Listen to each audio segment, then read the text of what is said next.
정치인 가운데 황교안 씨 그리고 문재인 씨 이 두 사람을 비교해 볼 때 누구의 시야가 더 넓을까?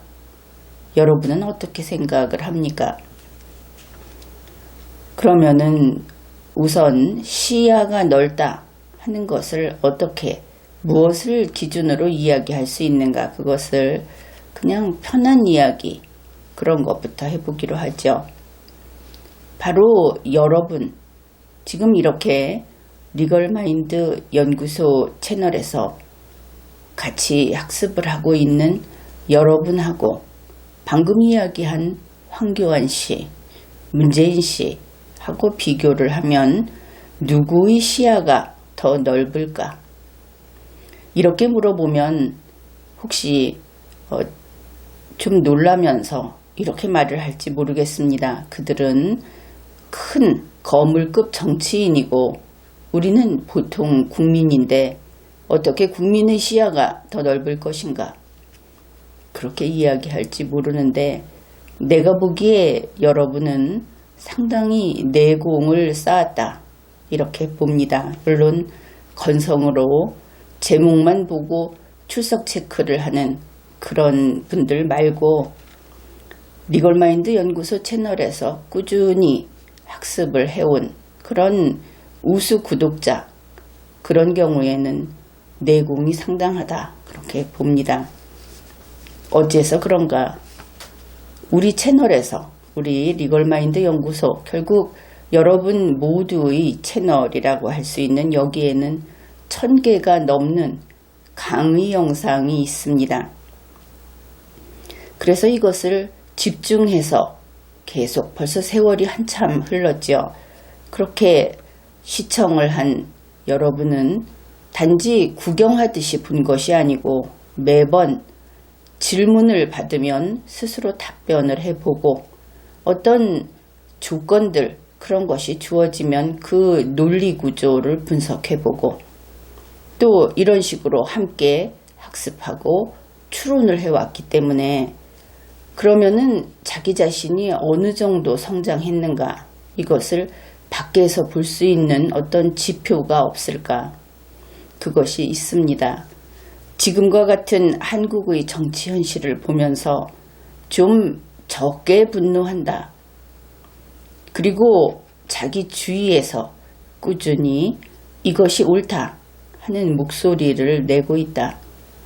그렇다면 바로 그런 분들은 황교안, 문재인 이런 거물급 정치인보다 시야가 넓다. 그렇게 스스로 인정을 해도 좋겠습니다. 그러면은 황교안 씨, 문재인 씨 두 사람 가운데 누가 리걸마인드 연구소 강의 영상을 더 많이 볼 것이다. 이렇게 생각을 합니까? 아무래도 황교안 씨보다는 문재인 씨 쪽이 더 많이 볼 것 같지 않습니까? 그런데 많이 봐도 계속 학습 효과가 밖으로 나오지 않는 것은 문재인 씨 측 그쪽의 사람들이 우리가 겪어봐서 알듯이 말로 다 할 수 없는 삼류이고 또 우리 글 이것을 읽는 문해력이 떨어지고 게다가 우리 같은 국민들을 적이다. 이 채널은 적진이다. 이렇게 여기기 때문에 학습이 안 되는 것 같습니다. 이제 본론으로 들어가기로 하죠. 벌써 1년이 넘도록 리걸마인드 연구소에서는 다음과 같은 이야기를 했습니다. 세계가 이 한국이라고 하는 국가를 흔들고 있다. 그런데 세계는 한국의 얼굴이 문재인 씨인 줄 알고 있다. 그가 국가 대표니까. 그래서 세계는 한국을 삼류 독재자가 통치하고 있다고 인식하고 있다. 그렇다면 당연히 만만하게 여기고 흔들겠죠. 세계라고 하는 곳은 그렇게 교양이 넘치는 그런 곳이 아니니까. 그런데 자유한국당의 황교안 대표가 2019년 8월 14일에 이렇게 이야기를 했습니다. 한국을 문재인 씨가 흔들고 있다. 물론 당장 눈앞을 보기만 하면, 가까운 곳만 보면 틀림없이 그렇게 보일 겁니다. 그는 또 이렇게 이야기를 한 것이죠. 문재인 씨는 삼류 독재자다. 그러니 문재인 씨 변신하라. 더 이상 이러한 것을 계속하면 한국이 망한다. 그러면 안 된다. 이런 식의 이야기를 한 것입니다. 그것은 우리 모두 조금만 찾아보면 다 볼 수 있는 그런 곳에서 발표를 했습니다. 그리고 그 다음 날인 2019년 8월 15일 문재인 씨는 이야기를 했습니다. 세계가 한국을 흔들고 있다. 나는 참을 거다. 뒷말이 좀 뜻밖이죠. 80여 년 전에 한 시인이 노래한 아무도 흔들 수 없는 나라를 간절히 원하면서 이 흔들림을 꾹 참고 견디겠어. 이런 식으로 이야기를 했습니다. 그런데 문재인 씨의 이 말은 황교안 대표의 요구에 대한 답변으로 보입니까? 그렇지 않죠. 이것은 오히려 리걸마인드 연구소의 분석을 바탕으로 한 답변이라고 하는 것이 더 거기에 가깝다, 이렇게 보입니다. 결국 황교안 대표하고 문재인 씨는 서로 소통이 되지 않는다, 이것을 알 수 있죠. 그런데 이 경우는 문재인 씨가 황교안 대표의 말을 못 알아들었다고 하기보다는 오히려 이러한 문재인 씨가 황교안 대표를 아예 하수 취급을 하고 있는 것이 아닌가, 그렇게도 보입니다. 왜냐하면 앞에서도 보았듯이 눈앞의 것만 보고 문재인 씨를 향해서 손가락질을 하고 있지 않습니까? 황교안 씨의 시야가 상당히 좁다 하는 것은 누가 봐도 분명하니까 그럴 수 있다, 이렇게 보겠습니다. 그런 일이 있고 나서 황교안 대표가 무엇이라고 했는가? 여러분 가운데 그것을 알고 있는 분들도 많겠죠. 이런 식으로 이야기를 했습니다. 어머, 나 지금 무시당한 거야. 그럼 나 머리띠 맬 거야. 이 머리띠 맨다는 것은 시위하는 것을 나타내는 말이죠. 그러면서 장외 집회를 선포했습니다. 물론 이 장외 집회라고 하는 것은 사전에 전략적으로 이렇게 해야지 하고 수립해 놓은 목표일 수는 있습니다. 그렇지만 그 장외 집회를 선포하는 그 글에서, 그 발표문에서도 역시 시야가 너무나 좁다 하는 것이 여전히 드러나 있습니다. 그러니 8월 14일 광복절 대국민 담화문이라고 하는 것, 그리고 8월 18일 입장문, 지금 이 입장문이 장외 집회 선포를 한 것이고, 대국민 담화문은 그 전에 8월 15일 하루 전에 발표한 그런 겁니다.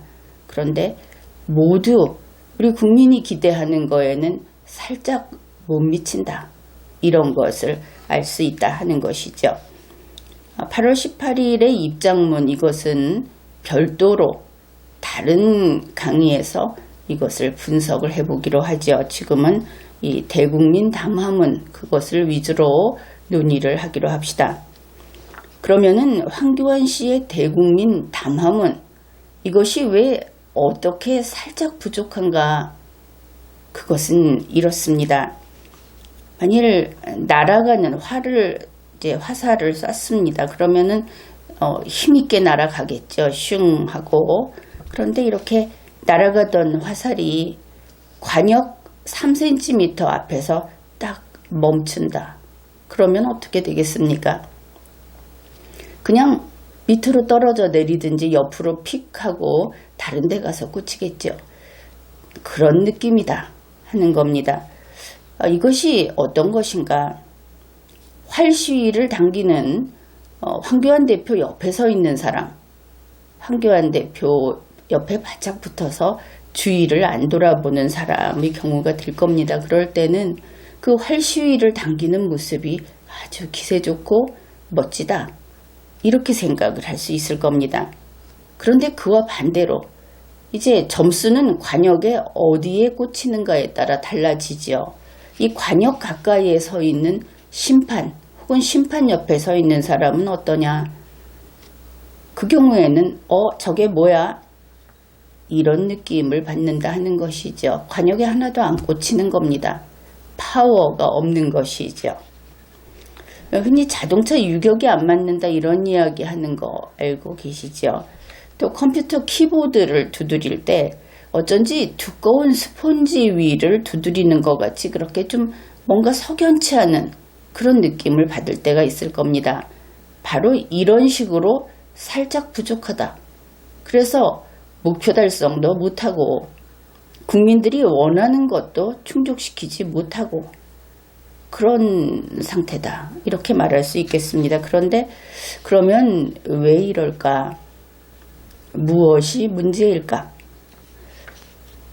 8월 14일 담화문을 보면 황교안 대표는 한국 정치에 대해서 지금도 벌써 세월이 많이 지났죠. 공무원의 지위에서 물러나서 이 세상을 좀 보고 배울 그런 기간이 상당히 지났습니다. 그런데 지금까지도 알지 못하는구나, 이런 것을 읽을 수 있습니다. 황교안 대표는 한마디로 이야기를 하면 현실감이 없다, 현실감이 심하게 떨어져서 거의 없다, 이렇게 평가를 할 수 있다, 그렇습니다. 이번에 이 담화문을 보면 문재인 정부의 문제점을 차근차근 아주 잘 나열을 하면서 지적을 했습니다. 뒤집어 보면 마치 내가 쓴 글처럼 거기에 비슷하게 들어간 내용의 건수를 정리해 보면 그쪽에 좀 가깝다, 이렇게 말을 할 수 있겠는데, 바로 이것이 문제입니다. 문재인 정부의 문제점을 차근차근 잘 나열했다. 거기에서 여러분은 무엇을 읽어냈습니까? 그렇습니다. 생명력이 없다 하는 겁니다.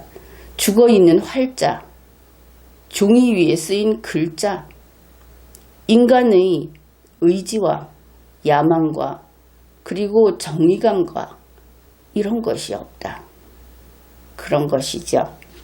바로 이것이 문제다. 그러면 왜 이런가? 아마도 누군가가 써주는 내용을 받아 읽는다 하는 그런 느낌을 준다, 그런 인상이 짙다. 국민들이 생각할 때 황교안 대표는 어떻습니까? 그런 원고는 직접 쓸 수 있는 사람이라고 여기지 않습니까? 그 정도 능력은 있다. 그런데 바로 그런 사람이 남이 써준 글을 읽고 있다는 그런 인상을 준다는 것이죠. 어떤 내막이 있을까? 어쨌든 우리가 그렇게 읽으면 그렇게 전달된 겁니다. 그래서 우리가 안 보이는, 국민이 안 보이는 곳에서 무슨 일이 있었는지는 중요하지 않죠. 국민을 상대하는 사람은. 바로 그래서 현실감을 느낄 수 없는 그 사람은 비현실적이다, 이런 인상을 받는 그런 것이 아닐까 싶습니다. 이 비현실적이다 하는 것을 다시 한번 예를 들어서 설명을 해보죠. 우리가 주위에 있는 사람들하고의 관계를 생각해 보면 이런 것을 이해하기 쉽습니다. 누구라도 사무실이나 옆에 있는 사람한테 뿅망치로 뒤통수를 아주 세게 내리치면, 이것도 세게 내리치면 상당히 아프죠. 그러면 그 맞은 사람이 어떻게 반응을 합니까? 10중 8구 하얏 하면서 때린 사람 쪽을 돌아다 볼 겁니다. 그 반대편을 보는 사람은 없겠죠. 그런데 황교안 대표를, 황교안 대표의 뒤통수를 뿅망치로 힘껏 세게 내리치면 그는 이렇게 보인다 하는 것이죠. 이렇게 행동할 사람처럼 보인다. 그냥 천천히 고개를 들고 앞을 바라다 보면서 이게 무슨 소리일까요? 이럴 것 같다. 만일 그가 좀 건강 상태가 좋지 않은 날이면 역시 고개를 들고 어디서 무슨 소리 나지 않았는지요? 이럴 것 같다. 그런 겁니다. 황교안 대표는 장점이 있다고 봅니다. 이런 사람을 어떤 일정한 자리에 앉혀주고, 그러니까 고위직 공무원 같은 그런 데 앉혀주고, 그 다음에 그의 앞에서 일을 할 그런 사람들을, 일 잘하는 사람들을 뽑아서 배치해 주고, 그러면 관리는 잘할 겁니다. 그러니 고위직 행정관료, 우리는 뭐 관료라는 말을 쓰는 게 적절치는 않은데 그런 역할을 하는 것은 오케이다. 그런 것은 잘할 수 있을 것이다. 황교안 대표가 대통령의 의자에 앉혀주면 잘할 수 있을까? 그것도 역시 아쉬운 대로 해낼 수 있을 것이다. 이렇게 봅니다. 그런데 언제 그런가?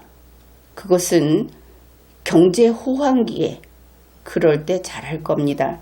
그리고 국제관계가 아주 모두 우호적이고 국제관계가 좋을 때, 그럴 때 잘할 겁니다. 또 국내적으로 안보와 관련해서 어떤 전쟁이나 충돌이나 이런 위험이 없는 정말 확고한 평화기에는 잘할 것이다. 그럴 때는 적임이다. 이렇게 이야기할 수 있겠습니다. 그런데 현실은 그런 날은 참 드물죠. 게다가 현재는 아쉽게도 그는 자유한국당의 당대표입니다. 자유한국당은 우리가 흔히 쓰는 말로 여당이 아닌 야당인 것이죠. 황교안 씨는 그러면 어떤가? 그는 대통령이 아닙니다. 그리고 그는 정부의 고위직 관료도 아니죠. 그냥 민간인입니다. 그래서 지금과 같이 이런 비현실적인 상태로는 사실은 그가 자리를 차지하고 있다는 것도 문제가 될 수 있다. 좀 심각해지죠. 이야기를 하면 할수록. 그러면은 황교안 대표와 같은 많이 있습니다. 얼마 전에는 홍준표 대표도 있었고, 또 나경원 원내대표도 있고, 홍준표 전 대표도 있었고, 또 이러한 대선 후보가 되겠다 하는 사람들이 많이 있죠. 여야를 막론하고. 그런 사람들은 어떤 자질을 갖춰야 하는가, 혹은 또 이 정치적 리더들은 어떤 능력, 어떤 장점을 가지고 있어야 하는가. 그것은 대략 이렇습니다. 헌법과 법률을 이해하는 능력은 기본적으로 갖춰야 합니다. 이것이 부족하면 큰일 나죠. 그 다음에 이것만으로 되지 않는다. 그것이 중요합니다. 국민의 생각과 감정을 읽는 능력도 있어야 합니다. 또 역사를 암기한 활자로서 암기한 것이 아니고 살아 움직이는 정보로서 그것을 알고 활용할 수 있는 능력이 있어야 합니다. 좀 역사를 본인이 쓰겠다 이런 이상한 짓을 하면 그것은 좀 곤란하겠죠. 그 다음에 이 정치, 정국이라고 하는 것은 살아 움직입니다. 이것 역시. 그래서 그러한 매 국면마다 아주 신속하고, 그리고 여기에는 효율성까지 요구가 됩니다. 그런 식으로 의사결정을 하는 능력이 있어야 합니다. 또 하나 있습니다. 어른이 돼도 공부는 해야 하죠. 특히 리더라든지 이런 정치인들은 정말 열심히 공부를 해야 합니다. 그래서 자신을 연마하고 항상 공부하는 생활 습관을 몸에 배게 해야 하는 것이죠. 이 모든 것을 갖춰야 하는 겁니다. 그냥 나는 스펙이 어떻고, 나는 누구의 계승자, 후계자고, 어느 집안이고, 이래 갖고는 안 되는 것이죠. 여러분도 많이 이미 경험을 했죠. 황교안 대표는 우리 국민들처럼 대한민국이 망할 수도 있다는 절박감을 느끼지 못하는 것 같다. 그렇게 보입니다. 현재의 우리 국가 위기 상황을 정말 느끼지 못하는 것 같다. 꼭 그렇지는 않겠지만 만일 유사시에는 어떻게 되겠지, 혹은 다른 나라로 갈 수도 있지, 이곳이 유일한 조국이고 이 땅에 뼈를 묻겠다, 그런 생각이 좀 없어 보인다. 그러면 좀 남 같죠. 좀 그렇다는 겁니다. 그래서 이번 담화문이라고 하는 것이 자료를 많이 수집했습니다. 그 자료를 풍부하게 수집해서 쓴 대학생 리포트 같다. 그런 것이죠. 우리 국민들은 참 고민을 하게 됩니다. 문재인 씨가 시를 읊조리고 연극 대본을 쓰고 이런 식인데 황교안 대표는 대학생 리포트를 쓰고 있는 겁니다. 국민 입장에서는 이 둘이 똑같이 비현실적으로 보이는 것이죠. 그래서 대한민국의 정치 지망생 혹은 현실 정치인들, 당장 선거를 목표로 하는 정치인들, 그들에게 우리가 해줄 수 있는 것은 이런 것입니다. 리걸마인드 연구소 채널에 영상 1000개가 있다. 그것을 좀 착실히 봐라. 그러면 거기에 헌법과 법률도 있고 국가 시스템, 그리고 이 대한민국의 헌정사, 근현대사, 그리고 우리 국민들의 소망과 국민들이 어떤 것을 정의라고 여기는지, 이런 것들이 다 담겨 있기 때문에 그것을 본인이 직접 봐야 한다. 몇 차례 얘기했죠.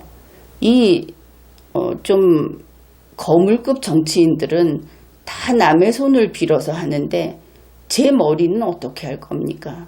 스스로 공부하지 않으면 비서가 그 머리를 대신할 수 없죠. 그래서 본인이 직접 봐라, 이런 겁니다. 꼭 황교안 대표만이 아니고 대한민국의 모든 여야를 막론하고 대한민국 헌법 아래, 대한민국 안에서 정치를 하겠다. 그런 사람들은 반드시 이것을 학습해야 한다. 그것을 다시 한번 이야기를 해둡니다.